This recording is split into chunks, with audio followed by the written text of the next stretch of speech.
how does one earn the pulse chain rewards? And would you say for the cost of the hardware, is it worth it right now to be a validator? Yeah, it's one of those magic formulas that I hope we have one day once we're more than 2 weeks into the process. But Of course. right now, what we have to go off of is hardware costs. Depends on if you buy your own hardware or do it in the cloud. For example, if you do it at home, I think on Validator Store, you get a really beefy, cool machine for around $2K. I'm sure maybe you can do it for cheaper or for more, depending on what you want to do. But that's kind of the upfront costs at home. And then you have electricity. You want to plug it into a battery backup to make sure if you have any a little bit of power outages, at least you can handle that. You don't go offline for too long and get penalized. And so you got to factor that in. There's utility costs, and there's also this security thing you have to worry about too, because once you open those ports on your firewall and you're letting people into your network, you want to make sure that if God forbid something happens and your validator did get hacked, something went wrong, you don't want them to go get on your banking computer or your crypto computer or go laterally through the network. You don't want that to happen. So I've been telling people, hey, one of the easiest things you can do if you do it at home is just plug in another router.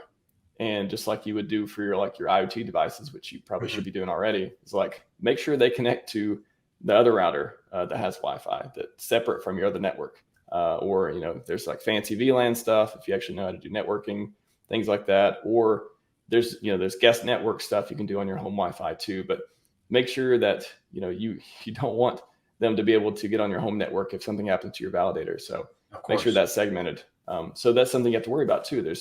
Everyone says, oh, decentralization, you shouldn't do it in the cloud, all that stuff. There's a lot of trade-offs, and there's a lot of benefits in doing it in AWS or Azure or Google Compute Cloud and DigitalOcean, tons of different cloud providers and VPS stuff.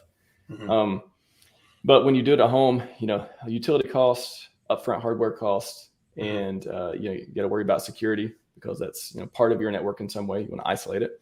But if you do it in the cloud or a VPS service, then you're going to be paying monthly, basically, based on how many resources your server is using. I use an M2 2X large on AWS, which is 32 gigs of RAM, I think four or eight CPUs, virtual CPUs, and I use a 2 terabyte disk, and you can use 2 terabyte, 4 terabyte, whatever. And I just basically, I pay them. I say, hey, this is completely separated from my network. I don't have to worry about security as far as my home network goes. But you're going to be paying a few $100s a month. So I don't know. I need more time to get these estimates. Everyone keeps asking how much it costs to do run the cloud. I'm like, it's been 2 weeks. It's not been a week yet. I run testnet stuff, but when I'm doing testnet, I'm running multiple servers because I'm testing the script in different scenarios and stuff. So a few $100s is the best I got for everyone right now. I'm sure in the coming months, I'll have more accurate estimates and averages. So at home, you can think about maybe 1K, 2K for upfront cost. And then you got utilities ongoing, maybe a battery backup, whatever you want to do, maybe another router as upfront cost. Right. And then on the cloud, you're basically just paying as you go. You're just paying to rent the server in the cloud and to use it for whatever you want to use it for, such as a validator. Could be a few $100s. You just perpetually pay, each month for that.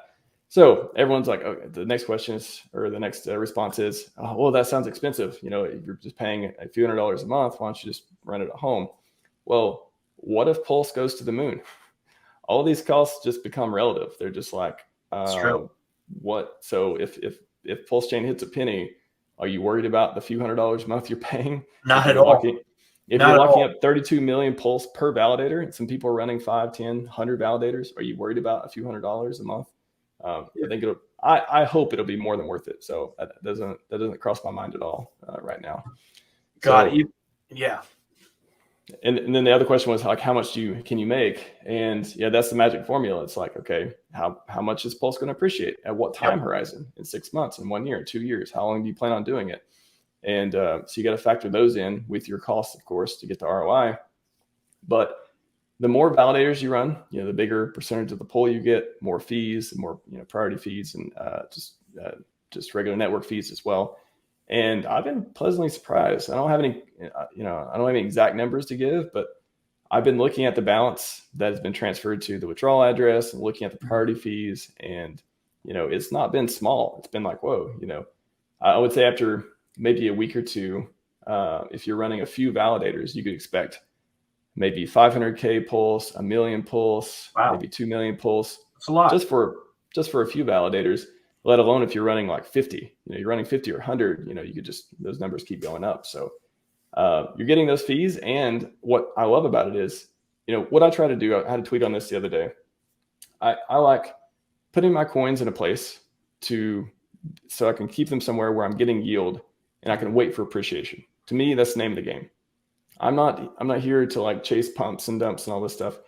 I just want to take the coins that I have. I want to pick up good deals when I see them, of course, but take the coins that I have and put them in a place where I'm not tempted to trade them. I don't want to be tempted to trade them. So, we got LP positions and stuff right now. We got single status staking coming soon, which is gonna be great for all the people who hold PulseX and want to earn coins with that. And then, you got Hex, of course, you can stake it and do different, and LP with that now, which is pretty cool. You can do EHEX, PX, LP.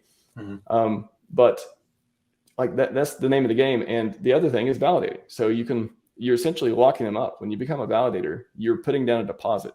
You're saying, I'm going to be a good boy, or girl, and I'm going to lock up these coins and I'm going to make good. My validator is going to be good. It's going to help the network. And if it doesn't, then I'm going to lose some of that pulse. And what you're doing is essentially making like you're locking it up, right? You're locking it up in the contract. And yeah, you can exit. I think it takes a few days to get your funds and get off the network. But if you're making sweet APR and they're holding your coins and you're not seriously struggling for cash right now, then it's a great place to just be like, you're helping the network, you're decentralizing it, you're making fees.